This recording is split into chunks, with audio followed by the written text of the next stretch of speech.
মানুষ তোমার সফলতায় হাততালি দেবে, এটা ঠিক। তুমি ভালো রেজাল্ট করবে, ভালো চাকরি পাবে, নতুন কিছু কিনবে, দেখবে স্টোরিতে লাভ রিয়েক্ট, কমেন্টে কংগ্রাচুলেশন, সামনে এসে জড়িয়ে ধরা, সব হবে।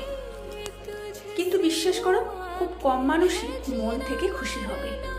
বেশিরভাগ মানুষ তোমার হাসি মুখটা দেখবে আর ভেতরে ভেতরে একটা আগুন জ্বলবে। তারা ভাববে, ও পারলো, আমি কেন পারলাম না? ওর তো এত কিছু ছিল না, তাহলে ও কিভাবে? এই প্রশ্নগুলো তাদের খুশি হতে দেবে না। তারা তোমার সামনে প্রশংসা করবে, পেছনে গিয়ে তোমার সফলতার কারণ খুঁজবে। ভাগ্য, চেহারা, টাকা, যে কোনো একটা ট্যাগ লাগিয়ে তোমার পরিশ্রমটাকে ছোট করে দেবে। কারণ তোমার কষ্টটা মেনে নিলে তাদের নিজের অলসতাটা ধরা পড়ে যায়। এটাই মানুষের স্বভাব। আমরা হাততালি দিতে শিখেছি, কিন্তু অন্যের আনন্দে সত্যিকারের আনন্দ পেতে শিখিনি।